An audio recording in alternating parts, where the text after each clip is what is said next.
Olá, boa noite a todos, que alegria poder estarmos juntos.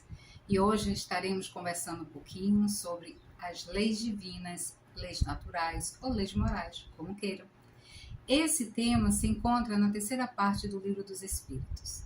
E nós vamos conversar um pouquinho a respeito dessas leis, entender essas leis, como é que nós compreendemos, como é que nós podemos estar utilizando essas leis no nosso dia a dia, o que ganhamos, o que adquirimos a partir do momento que tomamos conhecimento dessas leis. E de acordo com o Espiritismo, existem as seguintes leis morais: a lei de adoração, que é a primeira, a lei do trabalho, reprodução, conservação, destruição, sociedade, progresso, igualdade, liberdade e de justiça, amor e caridade. Portanto, leis que nos levam a uma perfeição moral. Uma conduta é um meio de nos reconhecermos como seres divinos, tendo que cumprir regras divinas, leis divinas. E que leis são essas? Elas são imutáveis, são leis eternas, leis que não sofrem nenhum tipo de alteração, somente porque o homem assim o deseja. Na questão 614 do Livro dos Espíritos, Kardec então pergunta: o que se deve entender então por lei natural? E os Espíritos sabiamente respondem: a lei natural é a lei de Deus. É a única verdadeira para a felicidade do homem. Indica-lhe o que deve fazer ou o que não deve fazer. E ele só é infeliz quando se afasta dela. Quanto mais nos aproximarmos dessas leis, mais nos aproximamos de Deus. Mais compreendemos os desígnios de Deus, as vontades de Deus. Já na pergunta 615, ele questiona: e ela é eterna? Sim, não somente eterna, como imutável, como o próprio Deus o é. E vamos passeando pelas perguntas, porque Kardec nos trouxe o Livro dos Espíritos de uma forma pedagógica maravilhosa, usando perguntas e respostas. Perguntas essas que muitas das vezes nós mesmos já nos fizemos. Será possível que Deus, em certa época, haja prescrito aos homens o que noutra época lhe proibiu? Será que Deus muda assim? Mas Deus não se engana. Os homens é que são obrigados a modificar suas leis por serem imperfeitas. As de Deus não. As leis de Deus são perfeitas. A harmonia que reina no universo material, como no universo moral, se funda em leis estabelecidas por Deus desde toda a eternidade. Que maravilha, né? A gente saber que essas regras de ouro, essas leis, que estão escritas onde? Na nossa consciência. De certo, nós já conhecemos, apenas esquecemos momentaneamente ou evitamos praticá-las. Estamos o tempo inteiro sendo convidados a cumprir com as leis divinas, com as leis morais. Estamos o tempo inteiro sendo estimulados a estas leis. E pergunta então Kardec na 617: as leis divinas, que é o que compreende o seu âmbito, concernem alguma outra coisa que não somente o procedimento moral? Será que tem uma outra intenção, um outro objetivo por detrás dessas leis? E os Espíritos dizem que todas as leis da natureza são leis divinas, porque Deus é o autor de tudo. O cientista estuda as leis da matéria, o homem de bem estuda e pratica as da alma. São leis essas que nos regem o comportamento. Então vamos conversar um pouquinho sobre cada uma dessas leis. Nós não temos tempo hábil para nos aprofundar em cada uma delas, mas podemos dar pinceladas para que fique mais bem compreendida essas leis. E começamos, lógico, pela primeira, que é a lei de adoração, Essa lei de adoração que se refere aos momentos em que a nossa consciência se volta para Deus. A todo instante que nos voltamos para Deus, nós estamos, de uma certa forma, adorando, fazendo uma adoração, uma referência a Deus. Dessa maneira, mesmo não compreendendo completamente as vicissitudes da vida, confiamos e agradecemos por tudo que passamos. Ou não agradecemos? Será que nós agradecemos de fato tudo aquilo que recebemos de forma tão dadivosa, tão maravilhosa da mão do Pai Criador, de Deus? Ou estamos o tempo inteiro a nos queixar, lamentar e até brigamos com Deus? Mas tal consciência faz com que o nosso progresso seja alcançado de maneira mais tranquila. A partir desse despertar de consciência, quando nós fazemos a prece do Pai Nosso, que foi a oração que Jesus nos ensinou, nós falamos: Pai, seja feita a vossa vontade. Mas fica só na nossa fala. Muitas das vezes não desejamos realmente que o desejo de Deus, a vontade de Deus, os desígnios de Deus chegue até nós da forma que chega, porque nós queremos que seja como desejamos e não como Deus sabe perfeitamente que é a nossa necessidade, o nosso merecimento. É a colheita daquilo que nós plantamos.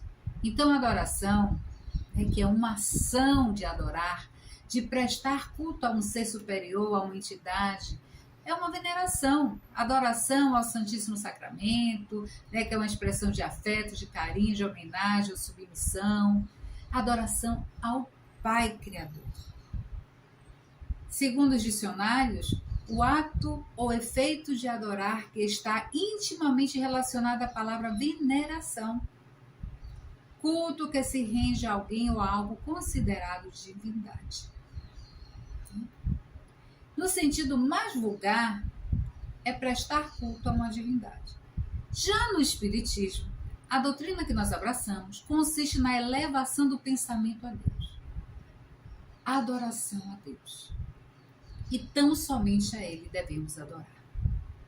Em toda a sua extensão, em toda a sua magnitude, em todo o seu amor, em todo o seu entendimento, em toda a sua bondade. Adorar a Deus. Elevar o nosso pensamento frequentemente a Deus, E já que a adoração está na lei natural, uma lei natural é um sentimento inato do ser humano, sempre existiu entre todos os povos, embora de forma diferente. Desde os primórdios, tínhamos o hábito da adoração.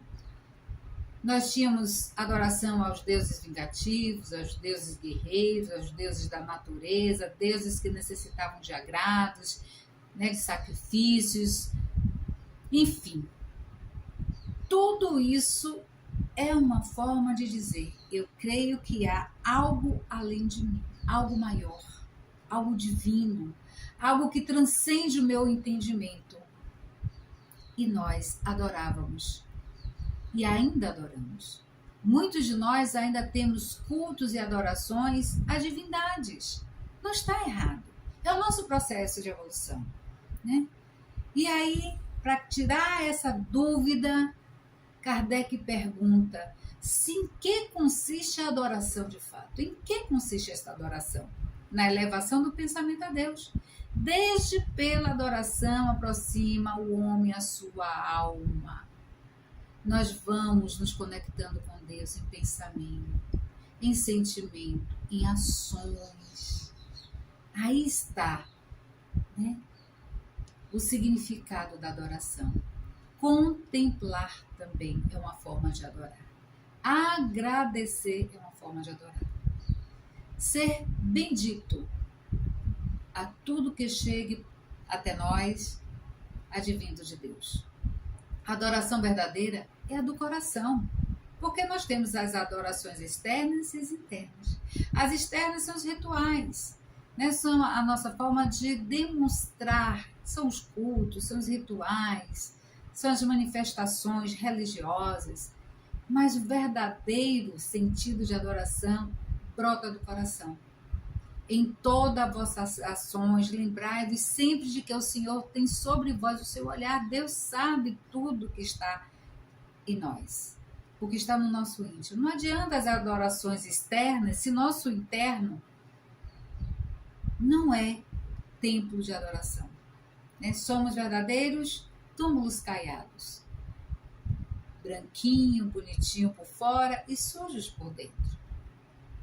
Reunidos pela comunhão dos pensamentos e dos sentimentos, mais força tem nós homens, de atrair os bons espíritos quando estamos reunidos em oração, quando estamos juntos fazendo a oração. Não que a oração individual não tenha força, não tenha poder, não faça sentido. Não, não é isso.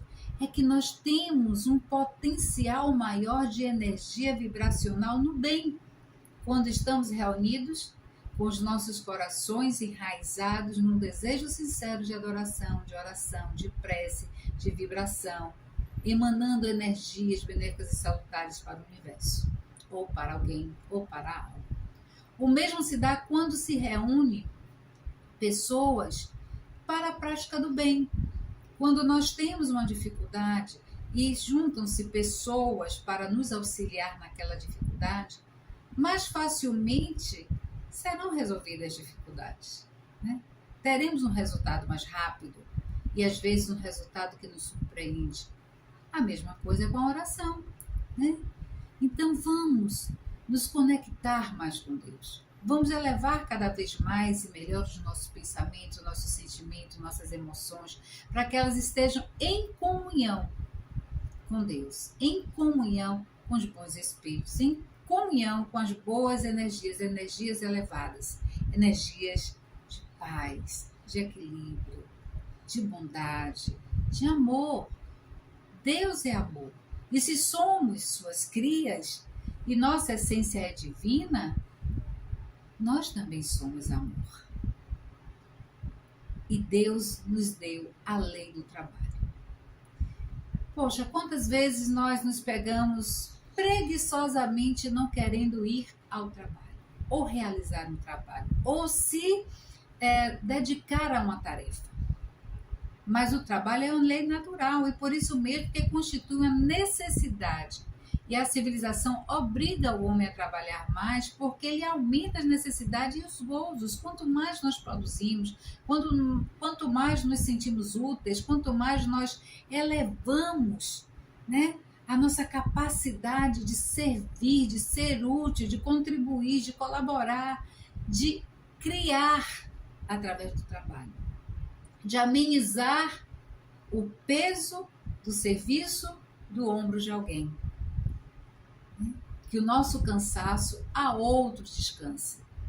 Precisamos estar nos colocando o tempo inteiro em vigilância. Quando a gente fica se pegando vez ou outra naquele marasmo, naquela falta de vontade de trabalhar. E quando eu estou falando de trabalho, quando a lei fala de trabalho, não é tão somente os trabalhos remunerados, não. É toda a forma de contribuição, de colaboração, de servir, né? Porque sem o trabalho, os homens permaneceriam sempre na infância de sua inteligência e não seriam capazes de promover o próprio alimento, segurança e bem-estar. É através do trabalho que nós aumentamos nossas potencialidades criativas, criadoras, ampliamos a nossa capacidade de entendimento, de relacionamento, a nossa inteligência é o tempo inteiro aguçada. Porque para realizar determinados trabalhos, ou todos os trabalhos, nós precisamos usar de método, de metodologia, de capacidades de desenvolver aquele trabalho de forma inteligente. E isso faz parte da nossa evolução, do nosso crescimento. E é através do trabalho também que podemos domar as nossas más inclinações. O labor, de fato, leva dignidade ao homem. E faz com que essa chance de evoluir mais rapidamente aconteça. Então não vamos mais brigar com o trabalho. Vamos nos colocar à disposição, vamos nos colocar sempre em condição de o que tem para fazer, no que posso ser útil, né? Em alguns supermercados, em algumas lojas, a gente vê as pessoas com a camisa, posso ajudar? Posso ser útil? É isso, vamos colocar invisivelmente essas camisetas, posso ajudar, posso contribuir, posso colaborar, tem como eu ser útil na tarefa. Nós que fazemos parte de casas espíritas, nós sabemos o quanto de tarefa existe na instituição da qual nós fazemos parte e que precisamos nos colocar à disposição. à disposição para que o trabalho aconteça, para que quando chegarmos à casa espírita, seja para assistir uma doutrinária, seja para um tratamento, seja para um trabalho, seja para o que for, a casa esteja adequadamente arrumada, limpa, organizada, para nos receber. Mas alguém teve que fazer isso. Será que eu posso contribuir de alguma forma nesse trabalho? Antes de começar um trabalho mediúnico, antes de participar de um grupo de estudo, antes de assistir uma doutrinária, será que tem algo que eu possa contribuir? Veja que eu não estou falando dos trabalhos remunerados, repito mais uma vez, porque às vezes nós queremos apenas a recompensa, o bônus, por aquilo que produzimos, por aquilo que fizemos. E o dinheiro não está nessa contabilidade das leis divinas, leis morais. Porque nós estaremos utilizando a moeda de troca do dando que se recebe, é fazendo que eu conquisto, é criando que eu produzo. O bem-estar a uma coletividade, o bem-estar íntimo. É isso aí. Dessa forma, dá-se então a oportunidade da cocriação e de uma reencarnação das almas que almejam uma nova chance de evolução. Vamos evoluindo. A cada nova reencarnação, nós vamos ganhando potencialidades, capacidades de crescimento moral, intelectual e espiritual. E o trabalho nos proporciona isso. Né? A doutrina espírita nos ensina que a reencarnação é um instrumento pedagógico de que Deus se utiliza para nos proporcionar a oportunidade de evolução espiritual rumo à perfeição possível, né? Que é uma perfeição relativa. Portanto, permitir através da paternidade ou da maternidade o retorno de um espírito que necessita reencarnar para evoluir é um ato de amor e de caridade. Aí a gente começa a ver e a perceber a importância da lei de reprodução. Essa lei que dá a certeza da continuidade da nossa espécie enquanto aqui no planeta. Mas também temos a lei de conservação, né? Porque é necessário que tenhamos esse ímpeto de conservação, o instinto de conservação. Né? A necessidade de viver é inerente e fundamental a nós, espíritos reencarnados, né? Para que consigamos cumprir nossas missões e, a partir delas, a gente progredir. Né? Então, é sobre isso a lei de conservação. Todos os seres necessitam do autocuidado. Eu tenho que ter um autocuidado com a minha saúde, com a minha aparência, com a minha alimentação, com o meu intelecto, com minhas posturas, com minhas ações, com o meu pensar, com o meu falar. Tudo isso é um cuidado para que nas ações corretas possamos nos sentir integralmente saudáveis, né? Nutridos e protegidos de energias benéficas, de energias salutares, de energias revigorantes, de energias protetoras. O instinto de conservação é o mais importante, né? Porque se nós não tivéssemos esse instinto de conservação, nós atravessaríamos a rua sem olhar para um lado, para o outro, sem esperar a sinaleira fechar. Nós não teríamos o menor cuidado em andar calçado em locais onde tenha sujidades, onde tenha perigo. Nós não teríamos atenção a uma chama, a gente se queimaria facilmente. Então, esse instinto de conservação faz com que o medo seja o nosso aliado, nesse sentido de conservação. O medo nos protege, o medo nos ampara, né? Então, nesse instinto de conservação, que é essa lei natural, precisamos preservar o corpo físico, porque é neste corpo físico que nós nos manifestamos na vida. Nós atuamos no mundo físico. E é através desse corpo físico, dessas atuações, dessa manifestação, que vamos desenvolvendo nossas capacidades, nossas habilidades, nossas virtudes.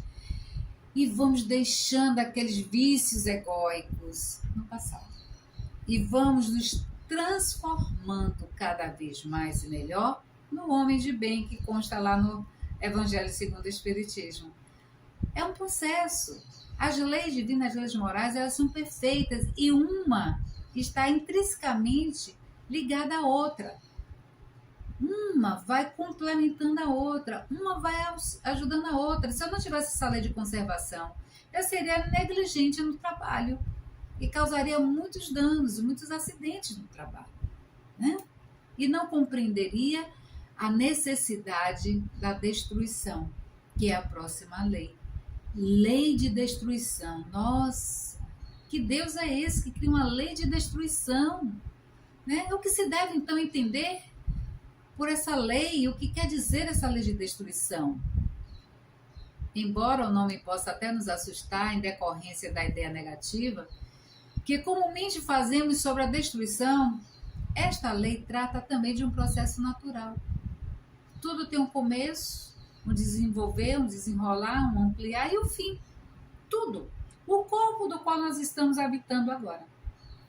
Ele teve um princípio e ele está se desenvolvendo, né? Está se mantendo, nós estamos convivendo harmonicamente com ele, mas chegará um tempo em que deixaremos esse corpo e desencarnaremos. E voltaremos a ser a essência que somos, espíritos imortais, seres divinos. A lei de destruição explicita a transformação, possibilitando o renascimento e a regeneração da matéria. Fundamental para o equilíbrio do mundo, deve ser observada e estudada com respeito e atenção e não com pavor. A lei de destruição é, por assim dizer, o complemento do processo evolutivo, visto que é preciso morrer para renascer e passar por milhares de metamorfoses, animando formas. Nós vamos nos desenvolvendo a partir da nossa reconstrução. Somos fênix, não nos percebemos como tal, mas somos fênix. Nós deixamos um estágio embrionário, passamos para um estágio de feto, de recém-nascido, de bebê, de criança, de adolescente, adulto. E aí vamos, né, desenvolvendo nossas capacidades, nossas habilidades e construindo e reconstruindo, renovando e se refazendo a todo instante. A todo instante. Não temos que ter medo, pânico ou brigar com Deus por conta dessa lei. De jeito nenhum, ela nos ajuda. A lei de destruição, ela faz com que a gente desperte para o ser frágil que nós somos. Ainda há pouco estávamos em pandemia, ainda estamos, mas de uma forma mais discreta, né? Não tão pandêmica assim, mais endêmica do que pandêmica. E nós tivemos a oportunidade de perceber a nossa fragilidade humana, a nossa fragilidade diante de um vírus microscópico. E tivemos que domar muito algumas das nossas más inclinações para sobreviver ao momento em que precisávamos estar isolados. E aí nós percebemos também a necessidade de estarmos em sociedade. É a próxima lei, a lei de sociedade. Nossa, como foi difícil estar afastado de todos. Nos tornamos por algum período, né, um período de 2 anos, seres em uma sociedade, pertencente a uma sociedade, mas distante do convívio social. A sociedade é uma união moral entre diferentes criaturas. E mesmo dentro do nosso lar, nós temos essa microsociedade da qual nós fazemos parte, que é a nossa família. E viver com diferentes, não é nada fácil. Mas é necessário, porque são nas diferenças que nós vamos burilando as nossas imperfeições, vamos burilando as nossas arestas. o orgulho, a vaidade, o egoísmo, a falta de paciência, a falta de compreensão, a falta de respeito, tudo isso nós só conseguimos se estivermos juntos, se estivermos vivendo com ou convivendo, né? E embora não seja necessariamente física essa convivência, mas a vida em grupo afeta a todos. Porque o que eu faço aqui agora, como por exemplo estou conversando com vocês, estou enviando essa mensagem para vocês, vocês vão estar captando cada um de acordo com o seu momento evolutivo, com sua capacidade de entendimento, de aceitação ou não, para que vocês busquem suas verdades, para que vocês continuem a estudar, pegar o livro dos Espíritos e vasculhar, né, pesquisar, ler, compreender melhor essas leis. Então, o que eu faço aqui afeta vocês aonde quer que vocês estejam. E isso é lei de sociedade. É lei de sociedade. Questões como comportamento, emoção, decisão são muito influenciadas pela conduta de um grupo, da qual eu faço parte, né? Em que grupo eu estou inserido? O que eu precisei modificar em mim para ser aceito por esse grupo? Ou será que eu busquei um grupo que melhor se assemelhasse aos meus anseios, meus desejos, né, meus sonhos, minhas verdades? Além disso, determinações que causam metamorfoses em uma nação ou estado também são base para a formação do caráter e condição de vida de um indivíduo. A gente vê muito isso acontecendo fortemente na atualidade. Fortemente na atualidade. Quando nós nos incomodamos profundamente com o Talibã, como ele se comporta, como ele modifica a sociedade daquele país, como as pessoas se sentem feridas, ofendidas, invadidas em sua vontade, em sua liberdade, entre aspas. Como nós estamos vendo o que aconteceu e que ainda está acontecendo no nosso país por esse separatismo, né, de ideias, ideologias políticas, de A, de B, de um é assim, o outro é assado. E nós percebemos que, estando em uma sociedade, nós somos responsáveis por tudo aquilo que acontece na sociedade da qual nós estamos fazendo parte. Se somos brasileiros, moramos no Brasil, nós temos responsabilidade para com este país, para com a sociedade, porque eu sou o membro responsável pela manutenção da paz, do equilíbrio, da concórdia desse país. Desse país. Porque se eu fizer a minha parte, o outro fizer a sua parte, cada um fizer a sua parte, tudo se resolve. Tudo se resolve.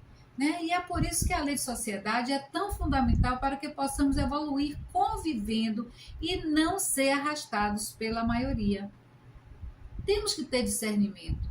Isso condiz com o que eu já consigo conceber de leis morais. Isso condiz com a minha conduta ética. Isso condiz com os aprendizados que eu já adquiri do Espiritismo, que é a doutrina que eu adotei como sendo a minha religião. Precisamos ter discernimento, precisamos refletir.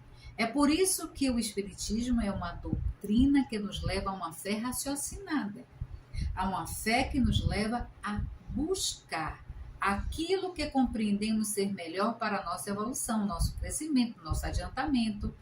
Nós não podemos estar sendo levados pela enxurrada, né, pela grande maioria, porque o homem é inquestionavelmente um ser gregário, ou seja, prontos para viver em grupos, né, organizado pela emoção para a vida em sociedade.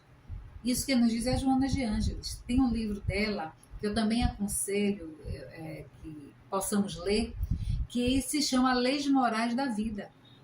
Joana de Ângeles, através da psicografia de Divaldo Franco, nos trouxe de uma forma psicologicamente falando, né, as leis morais da vida e como a gente pode pegar essas leis e transformar em um roteiro de vida, de conduta para o bem viver. E um segundo livro que eu estou aconselhando, né? Ou então orientando vocês para que também procurem ler, é o livro que se chama As Leis Morais, de Rodolfo Caligares. Ele também fala das leis divinas, leis morais, de uma forma muito clara. E ele nos fala que a sociabilidade é instintiva e obedece a um imperativo categórico da lei de progresso que rege a humanidade. É que Deus, em seus sábios desígnios, não nos fez perfeitos, né? Fez-nos perfectíveis. Assim, para atingirmos a perfeição a que estamos destinados, todos precisamos uns dos outros, pois não há como desenvolver e burilar nossas faculdades intelectuais e morais, senão no convívio social. Nessa permuta constante de afeições, conhecimentos e experiências, sem a qual a sorte de nosso espírito seria o embrutecimento e a estiolação. Olha só, o convívio social. Ah, mas o isolamento. Eu, às vezes, gosto de me sentir sozinho. Sim, estar sozinho em determinados momentos, determinados dias, determinadas situações, é necessário e normal, porque às vezes nós precisamos estar em contato com a nossa essência, em contato conosco. E se nós não estivermos bem com a nossa presença, não vamos estar bem com a presença de ninguém, nem ninguém vai estar de bem com a nossa própria presença. Então, isso não é o isolamento.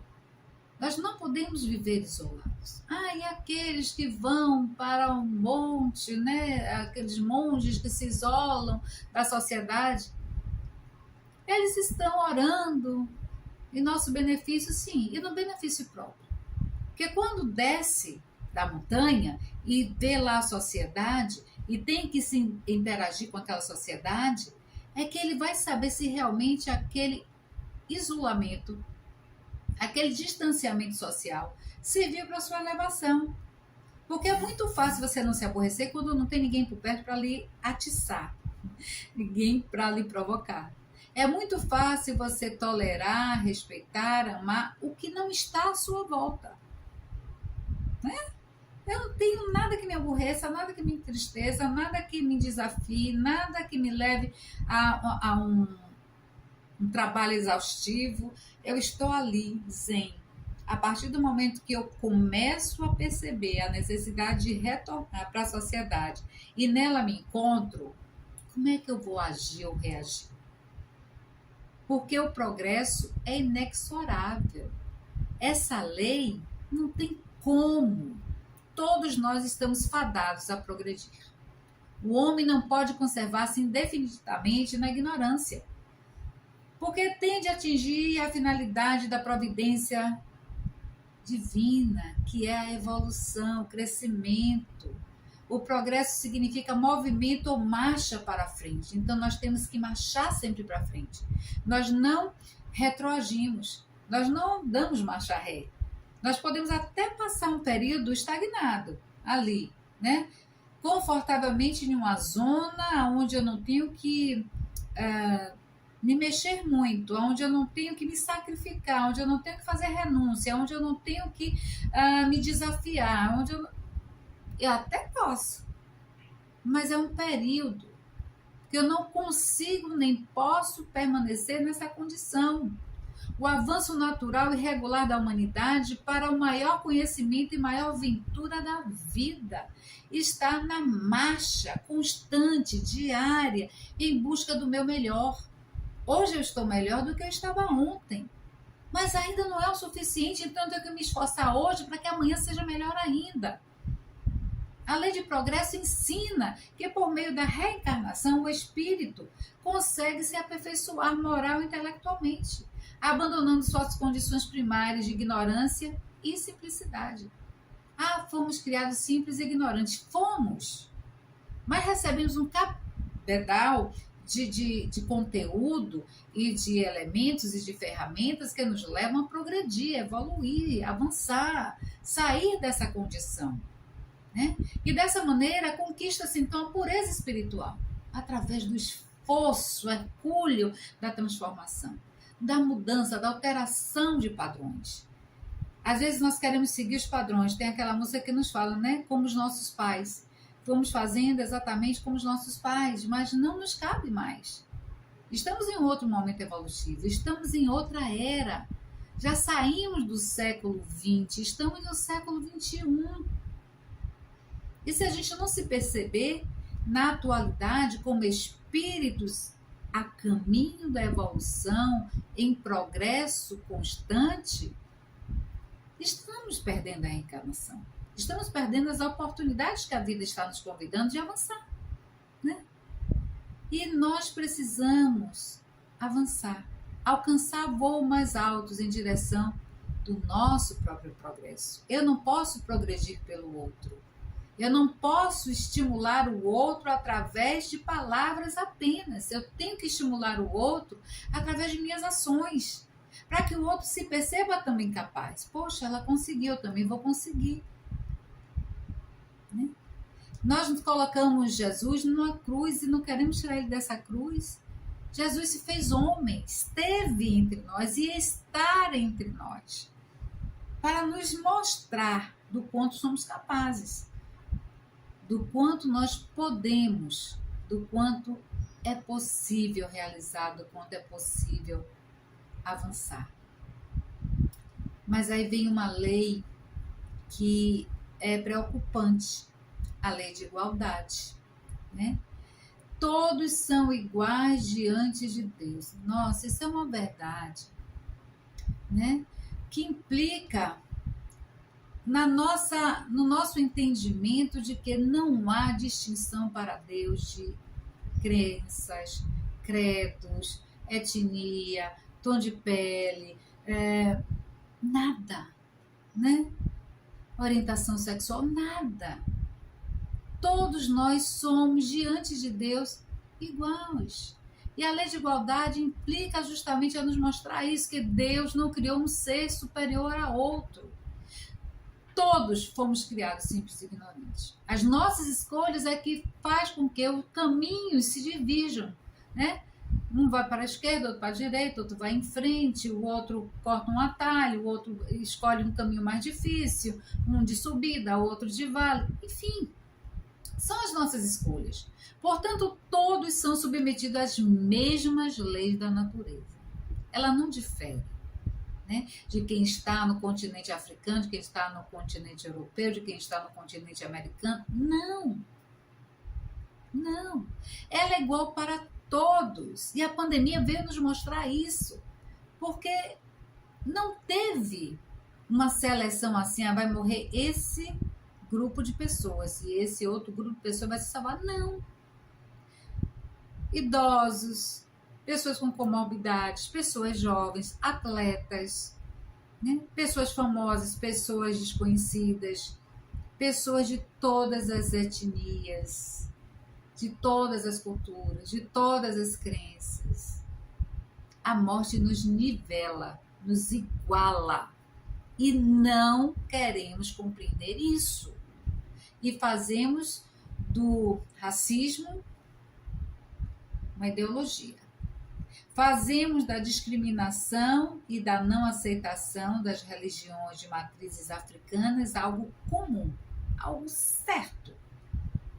Porque o meu Deus, a minha religião, a minha crença, a minha igreja é superior. Não. Não.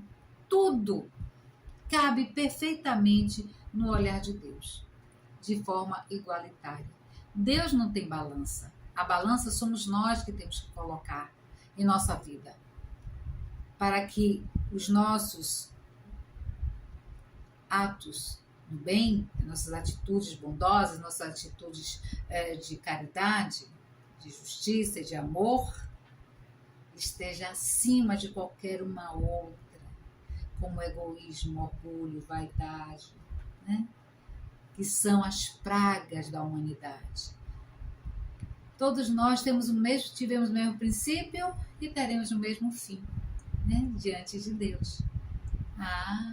Mas tem uma tal de lei que nós utilizamos muito no Espiritismo, nos apropriamos dela, né? A lei de liberdade, que compreendemos como sendo, eu posso utilizar o meu livre-arbítrio como eu bem entender, porque eu sou um ser livre. Perfeito. Mas esse seu livre-arbítrio, essa sua ação, esse seu pensamento, essa sua fala, vai prejudicar alguém? Vai trazer consequências danosas para você e para quem convive com você? Ou para uma sociedade, ou para um grupo, ou para um país? O livre-arbítrio. Nós fazemos escolhas, está certo, não está errado. Mas e a consequência da minha escolha? Será que eu também estou pronto e consciente para assumi-las?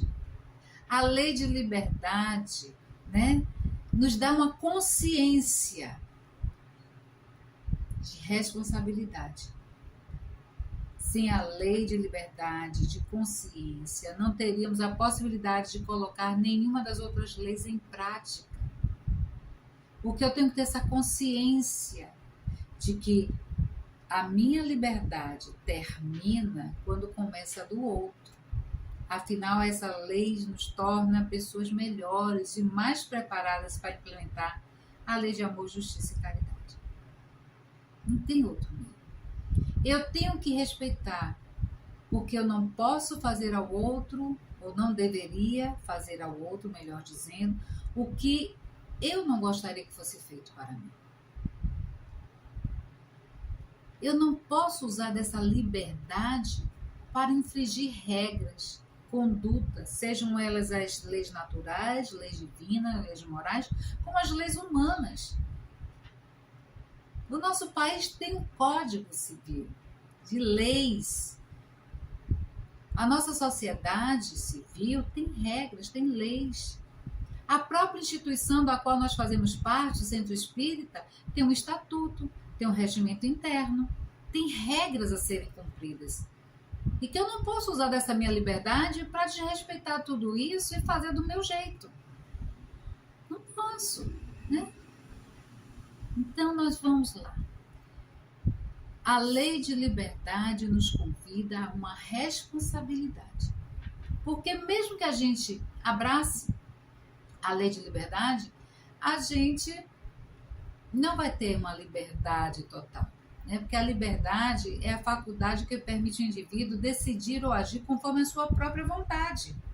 Mas que ele tenha consciência, saber da responsabilidade dessa liberdade, assim como coragem para assumir as consequências do ato provocado, vivido por esta liberdade utilizada. É uma liberdade muito relativa. Nós só temos realmente uma liberdade no pensamento, porque eu penso o que eu quiser, na hora que eu quiser, do jeito que eu quiser. O pensamento é livre. Agora, que peso, que valor, que intensidade eu vou dar a esse pensamento para que, a partir dessa liberdade de pensar, eu transforme em ação, transforme em palavras. Como é que eu vou estar utilizando isso? Desta forma, o homem é, por natureza, dono de si mesmo. Ou seja, tem o direito de fazer tudo quanto achar conveniente ou necessário à conservação e ao desenvolvimento da sua vida. Essa liberdade, porém, não é absoluta, de jeito nenhum, E nem poderia ser-lo, pela simples razão de que, convivendo em sociedade, falar a lei de sociedade, o homem tem o dever de respeitar esse mesmo direito de cada um dos seus semelhantes. Eu quero ser respeitada no meu desejo, na minha vontade, o outro também. Que sejamos justos, que sejamos caridosos, que venhamos compreender essa questão da caridade como Jesus a compreendia. Benevolência para com todos, indulgência para com as falhas alheias e perdão das ofensas. Porque a lei de justiça, amor e caridade, a última, nos convida a essa reflexão. Porque deve haver relação entre a justiça, amor e caridade. Os três em uma lei só não podia ser separado? Não. O amor e a caridade são um complemento da lei de justiça. Se não houver amor nem caridade, a justiça se torna fria, cega, calculista. Compreende a necessidade da gente estar fazendo com que tudo isso esteja interligado? Do mesmo jeito, se eu digo que eu estou sendo justo, porque eu estou sendo caridoso para com uma pessoa, e esqueço das demais pessoas, eu não estou usando do amor. E a justiça aí é falha. É uma justiça com privilégios. Eu vou ser bonzinha para com A, não vou ser bonzinha para com B. Eu vou dar a C, não vou dar a D. Eu amo quem me ama e odeio a quem me persegue, a quem me calunia, a quem não é meu amigo, a quem eu não conheço. Quando na lei natural se juntou amor, justiça e caridade, o senso de injustiça nos mostra que algo está errado, a gente já não aceita mais. O que está acontecendo com os povos originários, os indígenas? A gente não aceita mais. A grande maioria da população, não somente brasileira, mas mundial, não aceita mais isso. O que aconteceu e ainda acontece em relação ao racismo, aos nossos irmãos afrodescendentes. Não aceitamos mais a injustiça. Por que só os homens são contratados para ganhar um salário acima, enquanto nós, mulheres, recebemos salário abaixo? Isso é injustiça, nós não aceitamos mais. E a gente começa a perceber que está tendo alguma coisa errada. Não meramente conosco, mas com o mundo em geral. Ele mostra o descontentamento entre o ideal imaginado e a situação observada. É nesse momento que entra o sentimento de justiça, que deve ser contrabalanceado pelo amor e pela caridade, no sentido de atingir o bem comum, para que a paz se restabeleça, para que o bem se faça, para que nós possamos, de fato, nos sentirmos a caminho de um mundo de regeneração. Esta lei trata da necessidade latente de harmonia entre os povos, para que o progresso seja mútuo. Porque se o planeta está passando por essa transição para um mundo regenerado, saindo das provas, das expiações que todos os dias nós passamos, precisa de um esforço hercúleo de todos nós, para que esse progresso seja mútuo, seja de todos, e todos nós venhamos vencer, mas ainda há guerra, ainda há racismo, né? Ainda há povos que não conhecem a internet, povos que ainda não têm saneamento básico. Cadê a justiça? Povos que ainda não têm uma estrutura hospitalar decente para atender aos enfermos. Cadê a justiça? Como é que a gente está passando para um mundo regenerado quando nós ainda presenciamos tanta dor e tanto sofrimento? Somente a justiça, o amor e a caridade são capazes de amenizar as hostilidades e crueldades tão difundidas na sociedade atual. E somente as leis naturais, as leis divinas, as leis morais, podem nos conduzir a uma caminhada mais leve, uma caminhada mais serena, a um porvir venturoso, que os nossos sonhos, nossos desejos e anseios de um mundo melhor se faça a partir do nosso exercício diário de cumprir com as leis divinas, as leis morais.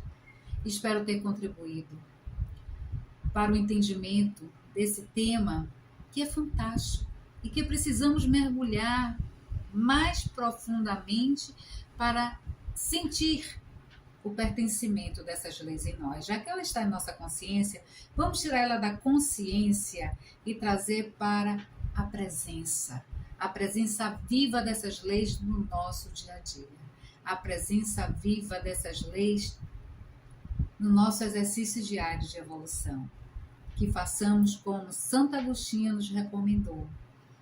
Antes de dormir, se questione: será que eu já fiz todo o bem que eu poderia ter feito? E se não fiz, por que não fiz? E se eu ainda tenho condição de fazê-lo, por que esperar e não fazer agora? Que façamos todo o bem que estiver ao nosso alcance. Que a evolução, a paz, invada os nossos desejos mais profundos. E que o Mestre Jesus abençoe a cada um em seu lar. Muita paz, muita luz. Gratidão pela oportunidade de estar conversando com vocês. E até a próxima.